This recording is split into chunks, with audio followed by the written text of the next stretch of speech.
Ram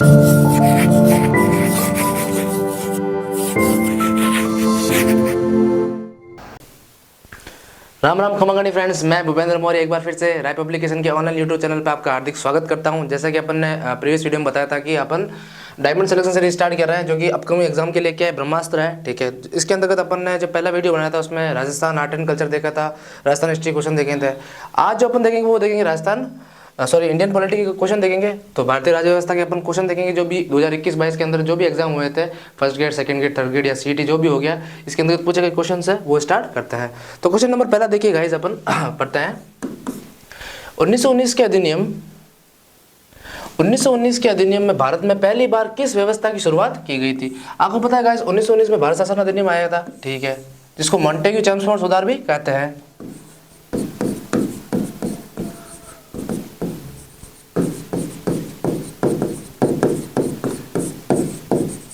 Montagu Chelmsford सुधार अधिनियम 1919 में आया था, जिसकी रूपरेखा कब बनी थी? अगस्त 1917 ईस्वी में बनी थी। ठीक है, तो इसके अंतर्गत पूछ रहे हैं कि किस व्यवस्था को शुरुआत की गई थी। तो इसके अंतर्गत गाइस जो पहली बार जो है मताधिकार का अधिकार दिया गया था, वैसे मताधिकार का इसके अंतर्गत क्या किया गया था गाइस? प्रावधान किया गया था। किंतु ये जो वैक्स मताधिकार था गाइस, वो केवल शिक्षा व संपत्ति के आधार पर ही था। यानी कि आज जो हर किसी नागरिक को 18 वर्ष होते ही जो वोट देने का अधिकार था, वो इसके अंतर्गत नहीं था। इसके अंतर्गत एक लेवल की शिक्षा लेनी पड़ती थी और इसके अंदर कम से कम 10 लाख क्या होनी चाहिए थी, संपत्ति होनी चाहिए थी।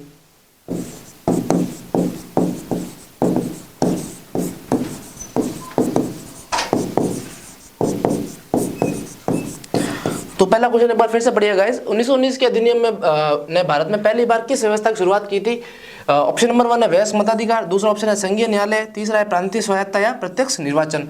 संघीय न्यायालय और प्रांतीय स्वायत्तता जो थी गाइस, वो 1935 अधिनियम में मिली थी। ठीक है, तो मैंने अभी आपको बताया ऑप्शन नंबर फर्स्ट सही हो जाएगा, वयस्क मताधिकार। ठीक है, अगले क्वेश्चन की ओर बढ़ते हैं गाइस। अगला क्वेश्चन है, भारत शासन अधिनियम 1935 के अनुसार प्रस्तावित संघीय विधायिका के उच्च सदन का नाम क्या था? आपको पता है वर्तमान जो उच्च सदन है, वर्तमान उच्च सदन का जो नाम है वो क्या है? राज्यसभा है। ठीक है, तो उस समय 1935 के अनुसार जो संघीय विधायिका के उच्च सदन का जो नाम था वो क्या था? ऑप्शन नंबर पढ़िए, पहला पढ़िए council of state, option number second है council of states, option number 3 chamber of princes और ऑप्शन नंबर 4 है फेडरल चैम्बर ऑफ प्रोविंसेस। आपको पता है गाइस जो चैम्बर ऑफ प्रिंसेस था, जिसको अपन हिंदी में बोलते हैं नरेश मंडल। नरेश मंडल का प्रावधान तो किसमें किया गया था? 1919 के भारत शासन अधिनियम में किया गया था। और पहली बार नरेश मंडल की जो स्थापना की गई थी वो कब की थी? 1927 ईस्वी में। जिसके अध्यक्ष कौन थे? महाराजा गंगा सिंह थे। ठीक है, तो भारत शासन अधिनियम 1935 के अनुसार प्रस्तावित संघीय विधायिका के उच्च सदन का नाम क्या था? जिसका नाम था council of state. Option number second अपना सही हो जाएगा, काउंसिल ऑफ स्टेट्स है गाइस। क्या है? Council of states. ये क्वेश्चन आया था अभी जो सेकंड ग्रेड जीके का एग्जाम हुआ था, उसमें आया था ये क्वेश्चन। ठीक है, नेक्स्ट क्वेश्चन है, एक बार फिर से पढ़िएगा गाइस। निम्न में से कौन सा युग्म सुमेलित नहीं है? मतलब 4 में से कौन सा जो है सुमेलित नहीं है, बाकी सब सुमेलित है। ऑप्शन नंबर पहला पढ़िए, भारतीय संविधान के प्रावधान और स्रोत। मतलब कौन से प्रावधान कहाँ से लिए गए, कौन से देश से लिए गए हैं? तो सबसे पहले पढ़ता है फंडामेंटल राइट्स, मौलिक अधिकार। मौलिक अधिकार मैंने प्रीवियस वीडियो में आपको पढ़ाया भी था, तब मैंने बताया था कि जो मौलिक अधिकार अपन ने कहाँ से लिए थे? यूएसए संविधान से लिए गए। साथ ही जो अपन ने प्रस्तावना है, प्रस्तावना भी कहाँ से ली थी? प्रस्तावना भी अपन ने यूएसए के संविधान से ली है। ठीक है, ऑप्शन नंबर सेकंड पढ़िए, विधि द्वारा स्थापित प्रक्रिया। विधि द्वारा स्थापित प्रक्रिया जापान, बिल्कुल सही है, बिल्कुल सही मिला है। विधि द्वारा जो स्थापित प्रक्रिया का जो प्रावधान है अपने संविधान निर्माताओं ने किसके देश से लिया है? वो देश है जापान। संपत्ति सूची, संपत्ति सूची कनाडा। संपत्ति सूची का जो प्रावधान है गाइस अपन ने लिया था कहाँ से? ऑस्ट्रेलिया से। कहाँ से लिया है गाइस? ऑस्ट्रेलिया से। तो ये जो है सुमेलित नहीं है, क्योंकि संपत्ति सूची अपन ने ऑस्ट्रेलिया लिया है, जबकि दे के रखा है कनाडा, तो ये सुमेलित नहीं है। ठीक है, आपातकालीन प्रावधान कहाँ है? जर्मनी में लिया गया है। ठीक है, जो कि कहाँ उल्लेख है? भाग 18 में उल्लेख है, संविधान के भाग 18 में इसका उल्लेख है। ठीक है, तो संपत्ति सूची मैंने अभी आपको बताया कि कहाँ से ली गई। संपत्ति सूची जो अपन ने ली गई वो है ऑस्ट्रेलिया से ली है, लेकिन यहाँ पे क्या दे रखा है? कनाडा, जो कि गलत है। तो कौन सा सुमेलित नहीं है? ऑप्शन नंबर 3 जो है सुमेलित नहीं है। ये क्वेश्चन अभी रीट मेंस में आया हुआ है। अगला क्वेश्चन है गाइस, भारत के संविधान में एक सशक्त केंद्र वाली संघात्मक व्यवस्था ली गई है। भारत संविधान में सशक्त संघात्मक व्यवस्था है वो किस देश से ली गई है? तो इसका सही आंसर हो जाएगा अपने कनाडा। आपको पता है गाइस, भारतीय संविधान में संघीय शब्द का उल्लेख नहीं है, संघीय शब्द का उल्लेख नहीं है। तो संघीय शब्द के अलावा कौन से शब्द का उल्लेख है? वो है यूनियन शब्द। क्या है? यूनियन शब्द। और यूनियन शब्द अपन ने कहां से लिया है? कनाडा से लिया है। क्योंकि भारतीय संघ है वो समझौते का परिणाम नहीं है, एक यूनियन है, ठीक है। तो भारत के संविधान में एक सशक्त केंद्र वाली संघात्मक व्यवस्था कहां से ली गई है? ठीक है, अमेरिका के संविधान से, कनाडा के संविधान से, फ्रांस के संविधान से या आयरलैंड के संविधान से? तो ऑप्शन नंबर सेकंड अपना सही हो जाएगा। कौन सा? कनाडा के संविधान से, ठीक है। आगे की ओर बढ़ते हैं। नेक्स्ट क्वेश्चन पढ़िएगा, अवशिष्ट शक्तियों का सिद्धांत का प्रावधान भारत में किस देश के संविधान से लिया गया है? ठीक है, अभी मैंने आपको बताया था कि मजबूत संघात्मक जो शक्तियों का जो प्रावधान है वो अपन ने कहां से लिया है? कनाडा से लिया है। तो मजबूत संघात्मक शासन का जो प्रावधान अगर कनाडा से लिया है तो अवशिष्ट विषयों का जो प्रावधान है वो भी कहां से लिया जाएगा? कनाडा से लिया गया था। आपको पता है जो 1935 और 1919 का भारत शासन अधिनियम था उसमें जो अवशिष्ट शक्तियों का जो प्रावधान था वो किसको दिया गया था? वो दिया गया था गवर्नर जनरल को दिया गया था।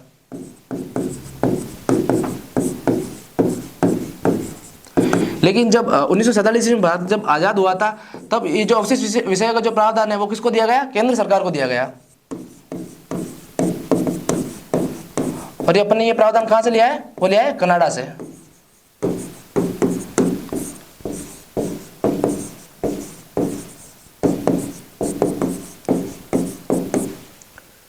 तो ऑप्शन 1 है ब्रिटिश संविधान, दूसरा है अमेरिका के संविधान, तीसरा है फ्रांस के संविधान या चौथा है कनाडा के संविधान, ठीक है। तो ऑप्शन नंबर 4 अपना राइट हो जाएगा। कौन सा? कनाडा का संविधान। ये भी रीट में आया हुआ क्वेश्चन है। अगला क्वेश्चन पढ़िएगा, भारत के संविधान में अपनाई गई वेस्टमिंस्टर प्रणाली का संबंध किससे है? आपको बता दूं गाइस, जो वेस्टमिंस्टर प्रणाली है वो कहां से ली गई अपन ने? यूके यानी कि इंग्लैंड से ली गई है। अब आपको पता है कि दो प्रकार की शासन प्रणाली होती है, एक तो होती है अध्यक्षात्मक, दूसरी है संसदीय प्रणाली।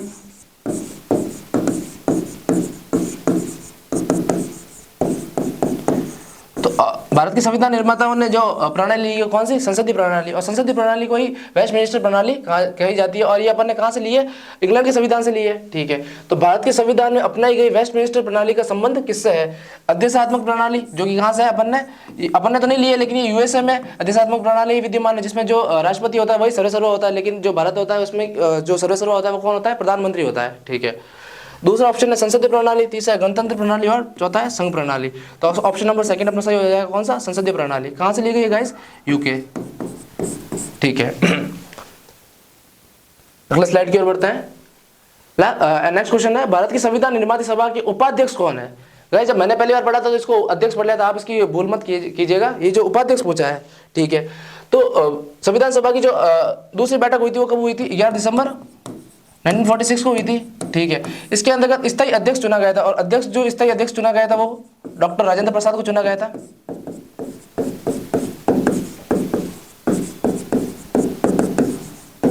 और इसके अंदर जो उपाध्यक्ष चुना गया था वो एस.सी. मुखर्जी को चुना गया था।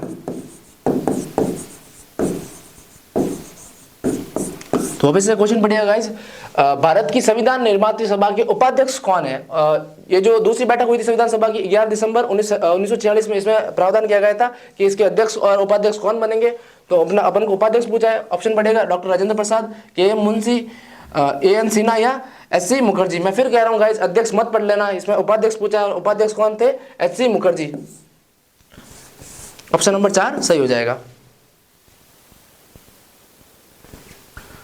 नेक्स्ट क्वेश्चन देखिए, संविधान सभा ने डॉक्टर बी.आर. अम्बेडकर की अध्यक्षता में प्रारूप समिति का गठन कब किया गया था? ठीक है, तो अपने संविधान निर्माताओं ने संविधान बनाने के लिए उसकी प्रारूप की देखरेख करने के लिए एक समिति का निर्माण कराया था जिसका नाम है संविधान सभा की प्रारूप समिति, जिसके अध्यक्ष कौन थे? डॉक्टर भीमराव अम्बेडकर थे, ठीक है। तो ये समिति कब गठित की गई थी? 29 अगस्त 1947। इस समिति में कुल कितने सदस्य थे गाइस? इस समिति में कुल 7 सदस्य थे। कौन कौन थे? मैं उनके नाम बताता हूं। पहले थे डॉक्टर भीमराव अम्बेडकर, दूसरे थे अल्लादी केशव स्वामी अय्यर,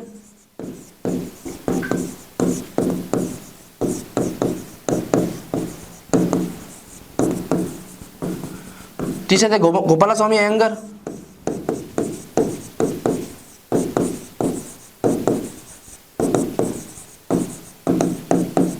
चौथे थे के एम मुंशी जो कि कांग्रेस से संबंध रखते थे,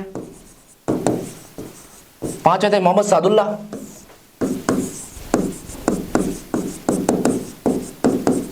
जो कि मुस्लिम लीग से संबंधित रखते थे, छठे है एन माधवराज, और सातवें अंतिम सदस्य थे कौन, टी कृष्णा माचारी, टी कृष्णा माचारी।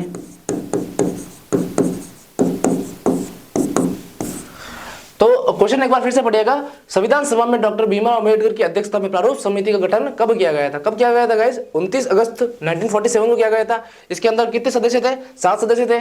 7 सदस्य कौन कौन से थे? डॉक्टर भीमराव अंबेडकर जो कि अध्यक्ष थे, अल्लादी कृष्ण स्वामी अय्यर, तीसरा थे गोपाला स्वामी अयंगर, चौथा थे के एम मुंशी, पांचवे थे मोहम्मद सादुल्ला जो कि मुस्लिम लीग से संबंधित है, छठे एन माधवराज और सातवें थे टी कृष्ण माचारी। ठीक है, तो ऑप्शन पहले पढ़िए, 29 नवंबर 1949, 6 दिसंबर 1946, 13 दिसंबर 1946 या 29 अगस्त 1947। ऑप्शन नंबर 4 सही हो जाएगा, जो मैंने आपको पहले ही बता दिया है।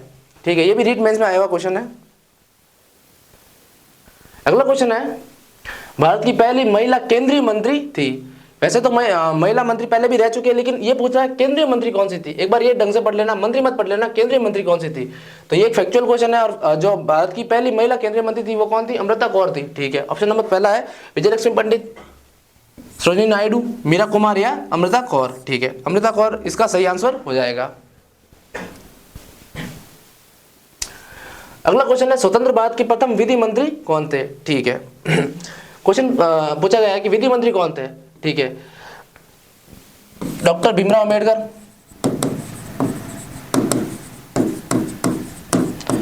प्रथम विधि मंत्री थे जो कि भारतीय संविधान के निर्माता भी है।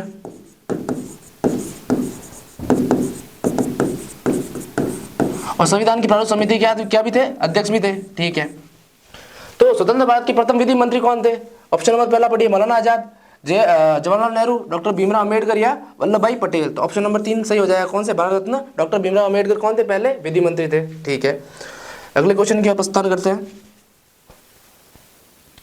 निम्नलिखित में से कौन सा संविधान सभा की प्रारूप समिति का सदस्य नहीं था? अभी मैंने आपको प्रीवियस में बताया था कि डॉक्टर भीमराव अंबेडकर की अध्यक्षता में प्रारूप समिति का गठन किया गया था, जिसमें कुल कितने 7 मेंबर थे डॉक्टर भीमराव अंबेडकर के समेत। ठीक है, तो उसमें से कौन सा सदस्य नहीं था? मैंने बताया था एन गोपाला स्वामी अयंगर बिल्कुल थे। ठीक है, अल्लादी कृष्ण स्वामी अय्यर ये भी थे। ठीक है, फिर डॉक्टर के एम मुंशी ये भी थे, लेकिन मैंने ये नहीं बताया था के संतानम थे। के संतानम नहीं थे, के संतानम बिल्कुल नहीं थे।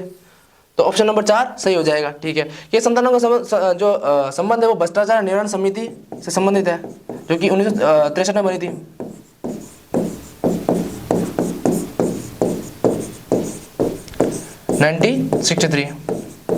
तो के संतानम इस समिति के सदस्य नहीं थे। तो ऑप्शन नंबर 4 जो क्या हो जाएगा अपना सही हो जाएगा। ठीक है, अगले क्वेश्चन की ओर बढ़ते हैं।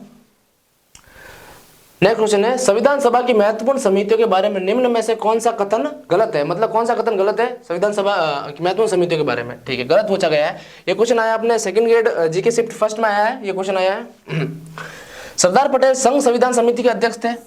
ठीक बात है। डॉक्टर के एम मुंशी स्टीयरिंग कमेटी के अध्यक्ष थे। ऑप्शन नंबर 3 है जवाहरलाल नेहरू संघ की शक्तियों की समिति के अध्यक्ष थे। ऑप्शन नंबर 4 है संघ की शक्तियों की समिति में कुल 9 सदस्य थे। ठीक है, तो अपन को कौन सा गलत स्टेटमेंट देखना है? आपको पता है गाइस, जो जवाहरलाल नेहरू जी थे वो संघ की शक्तियों की समिति के अध्यक्ष थे, बिल्कुल सही बात है। ठीक है, डॉक्टर के एम मुंशी स्टीयरिंग कमेटी के अध्यक्ष थे, ये भी सही बात है। संघ की शक्तियों में कुल समिति में जो सदस्य थे वो भी 9 थे। तो गलत स्टेटमेंट कौन सा हो जाएगा? गलत स्टेटमेंट हो जाएगा पहला, क्योंकि जो संघ संविधान समिति के जो अध्यक्ष थे वो सरदार पटेल ना होकर कौन थे? पंडित जवाहरलाल नेहरू थे।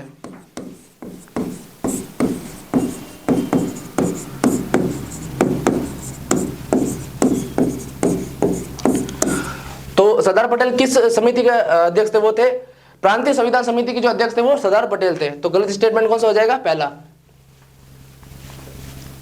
अगला क्वेश्चन है, निम्न में से राजस्थान में से पहले व्यक्ति थे जिन्होंने मूल संविधान पर हस्ताक्षर किए थे।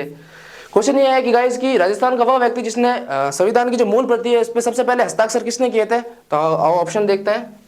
पहला है जयनारायण व्यास, दूसरा है माणिक्यलाल वर्मा, तीसरा है बलवंत सिंह मेहता या चौथा जसवंत सिंह। फैक्चुअल क्वेश्चन है गाइस। सबसे पहले जो सिग्नेचर किए थे वो बलवंत सिंह मेहता ने किए थे। तो ऑप्शन नंबर तीसरा सही हो जाएगा। ठीक है, ये क्वेश्चन रीट मेंस 25 तारीख को आया हुआ है, जो पेपर है उसमें आया हुआ है। नेक्स्ट क्वेश्चन की ओर बढ़ते हैं। भारत के संविधान की उद्देशिका प्रियम्बल प्रस्तावना में कौन सा शब्द नहीं दिया गया है? मतलब प्रियम्बल में कौन सा शब्द है और कौन सा शब्द नहीं है? विश्वास बिल्कुल दिया गया है, धर्म दिया गया है, उपासना, क्या भाषा मेंशन किए कर रखी है? क्या भाषा मेंशन नहीं कर रखी है। भाषा का जो प्रावधान है वो भाग 17 में है, अनुच्छेद 343 से अनुच्छेद 351 तक भाषा का प्रावधान देखा है। तो जो भाषा का प्रावधान है जो संविधान के भाग 17 में उल्लेख है, अनुच्छेद 343 से 351 तक उसका उल्लेख कर रखा है, तो ये प्रियम्बल में नहीं है। जबकि विश्वास, धर्म और उपासना ये तीनों प्रियम्बल में सम्मिलित है। तो कौन सा सही हो जाएगा इसका आंसर? ऑप्शन नंबर 4 जो है इसका बिल्कुल सही आंसर हो जाएगा, भाषा। नेक्स्ट क्वेश्चन की ओर बढ़ते हैं। उद्देशिका में वर्णित शब्दों का सही क्रम है, यानी कि आगे से पीछे जब उद्देशिका पढ़ जाती है तो कौन से सही क्रम में उल्लेखित है? तो आपको पता है अपनी उद्देशिका कहाँ से स्टार्ट होती है? हम भारत के लोग भारत को संपूर्ण प्रभुत्व संपन्न समाजवादी पंथ निरपेक्ष और विश्वास, न्याय, विश्वास और धर्म उपासना, ये सभी जो है एक कंटिन्यू लाइन में आती है। ठीक है, मैंने आपको वैसे प्रियम्बल बता दूं पहले। प्रियम्बल दे रखी है, हम भारत के लोग भारत को संपूर्ण प्रभुत्व संपन्न समाजवादी पंथ निरपेक्ष लोकतांत्रिक गणराज्य बनाने के तथा इसके समस्त नागरिकों को न्याय, स्वतंत्रता और समानता। कौन कौन से न्याय दे रखे हैं? अपन को 3 न्याय दे रखे हैं। कौन से? सामाजिक, आर्थिक और राजनीतिक न्याय। ठीक है, फिर बात की जाए स्वतंत्रता, अपन को 5 तरीके की स्वतंत्रता दे रखी है। कौन कौन सी स्वतंत्रता है?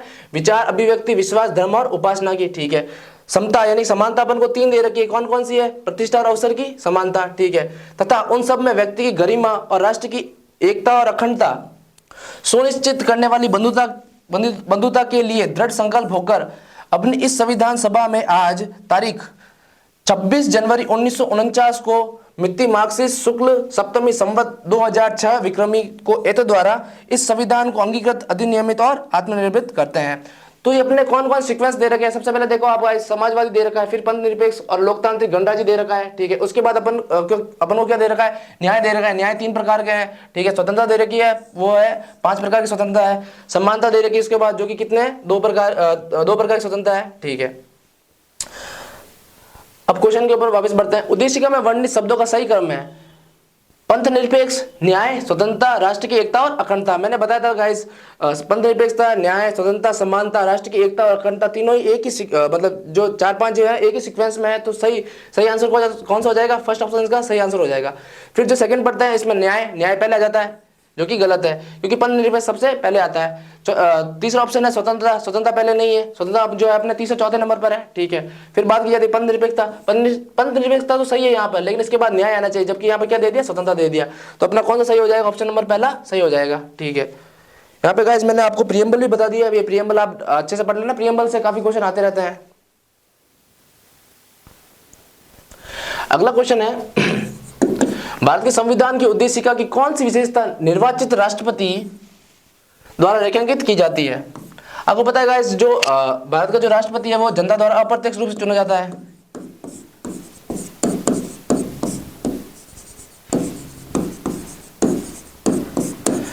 जबकि जो राष्ट्रपति का जो कॉन्सेप्ट है अपन ने कहा यूके से लिया गया है, लेकिन जो यूके में जो सर्वेसर्वा होता है, सबसे ऊपर जो प्रतिनिधि होता है वो होता है वहां का सम्राट।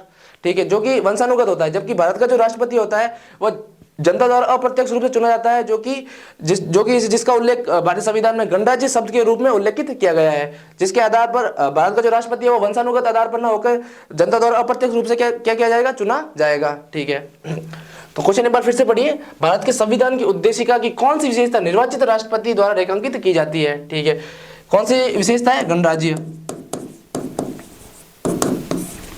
ऑप्शन नंबर फर्स्ट है संपूर्ण प्रभुत्व संपन्न, दूसरा है समाजवादी, तीसरा पंथ निरपेक्ष और चौथा है गणराज्य। ऑप्शन नंबर 4 इसका सही हो जाएगा। सेकंड ग्रेड में आया हुआ क्वेश्चन है गाइस,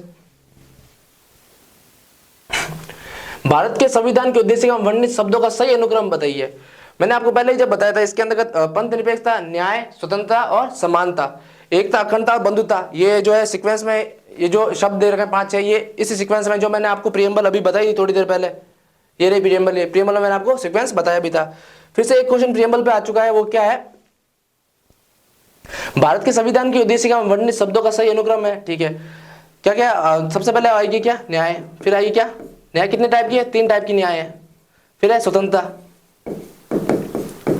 अपन को दे रखी 5 टाइप की। फिर है समानता, समानता भी अपन को 2 टाइप की दे रखी है। न्याय कौन सा है गाइस? आर्थिक, राजनीतिक और सामाजिक न्याय, ठीक है। फिर बात की स्वतंत्रता 5 प्रकार कौन सी है? विचार, अभिव्यक्ति, धर्म, उपासना और विश्वास की स्वतंत्रता, और समानता को है अवसर और प्रतिष्ठा की समानता, ठीक है। तो अपन को एक सीक्वेंस वाइज देखना है कौन सा है। सबसे पहले आ जाएगा न्याय, स्वतंत्रता और समानता, फिर आ जाएगा क्या? बंधुता। अब ये जो 4 ही सीक्वेंस है वो किस में दे रखा है? पहले में तो नहीं दे रखे, दूसरे में दे रखे, क्या दूसरे में भी नहीं है, तीसरे में भी नहीं है, चौथे में न्याय स्वतंत्र, चौथा ऑप्शन। तो अपना कौन सा ऑप्शन सही हो जाएगा गाइस? चौथा ऑप्शन सही हो जाएगा।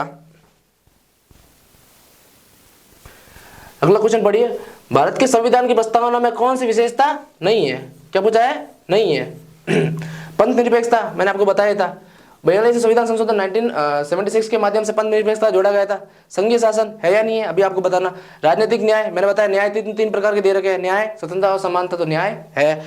प्रतिष्ठा और अवसर की समानता भी दे रखी है, ये भी है। लेकिन संघीय शासन प्रियम्बल में तो उल्लेख नहीं है, भारत के संविधान में उल्लेख है, लेकिन ये प्रियम्बल में उल्लेख नहीं है। तो ऑप्शन नंबर 2 अपना सही हो जाएगा, संघीय शासन इसका सही आंसर है, ठीक है। अगला क्वेश्चन है, भारत में किस संविधान संशोधन द्वारा मंत्री परिषद का आकार निर्धारित किया गया था? पता है गाइस मंत्री परिषद क्या होती है? इसके अंदर 3 प्रकार के मंत्री का उल्लेख है। सबसे पहला है कैबिनेट मंत्री,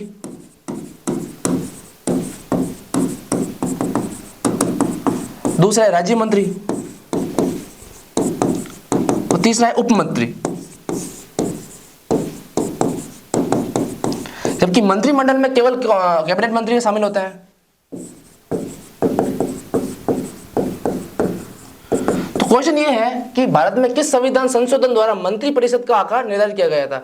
51वां संविधान संशोधन कब किया गया था गाइस? 2003 में किया गया था।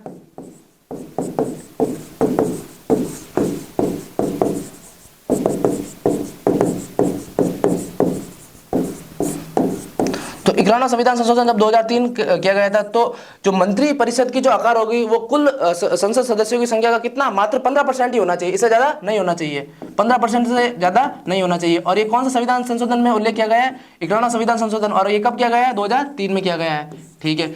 तो मंत्री परिषद में कितने तरह के मंत्री होते हैं? 3 तरह के होते हैं, कैबिनेट मंत्री, राज्य मंत्री और उप मंत्री। जिसमें से जो कैबिनेट मंत्री होते हैं उसको क्या बोलते हैं? मंत्रिमंडल बोलते हैं, ठीक है। 81वां संविधान संशोधन, 51वां संविधान संशोधन, 101वां संविधान संशोधन या 102वां संविधान संशोधन, तो कौन सा सही हो जाएगा? 51वां संविधान संशोधन कब किया गया? 2003 में। कितना परसेंट होना चाहिए? 15% होना चाहिए कुल लोकसभा सदस्यों का। नेक्स्ट क्वेश्चन की ओर बढ़ते हैं। भारत में संविधान में संशोधन करने की शक्ति किसे प्रदान है? ठीक है, पहली बात तो अपन देखते हैं कि भाई संविधान संशोधन कौन से भाग में है? भाग 20 में है। कौन से अनुच्छेद में? अनुच्छेद 368 में है, ठीक है। तो भारतीय संविधान निर्माता ने संविधान में संशोधन करने की जो शक्ति है वो केवल किसको दी है? संसद को दी गई है। किसको दी गई गाइस? संसद को। और संसद का उल्लेख किस अनुच्छेद में? अनुच्छेद 79 में है। और संसद में 3 अवयव जुड़े हुए हैं। 3 अवयव कौन कौन से? सबसे पहले है राष्ट्रपति,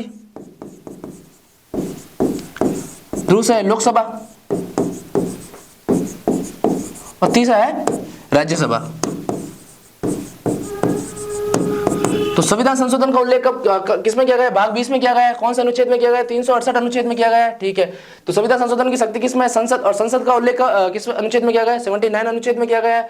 संसद में कौन कौन सम्मिलित है? राष्ट्रपति, लोकसभा और राज्यसभा, ठीक है। तो संशोधन करने की शक्ति किसमें? उच्चतम न्यायालय में नहीं है, मात्र लोकसभा में नहीं है, मात्र राज्यसभा में नहीं है, तो किसको है? संसद को है। वैसे एक बात बता दूं कि संविधान संशोधन करने का जो अधिकार है वो राज्यों को प्रदान नहीं किया गया है। अंतिम क्वेश्चन की ओर बढ़ते हैं। फिर से वही क्वेश्चन रिपीट हो गया। किस संविधान संशोधन द्वारा मंत्री परिषद का आकार निर्धारित किया गया था? मैंने बताया था 51वां संविधान संशोधन किसमें किया गया था? 2003 में किया गया था। इसमें मंत्री परिषद का आकार कितना % निर्धारित किया गया? 15% निर्धारित किया गया था। ऑप्शन नंबर इसका 2 सही हो जाएगा। 51वां संविधान संशोधन 2003, ठीक है। तो गाइस अपन ने आज पॉलिटिकल साइंस के क्वेश्चन पढ़े हैं। वीडियो अच्छा लगे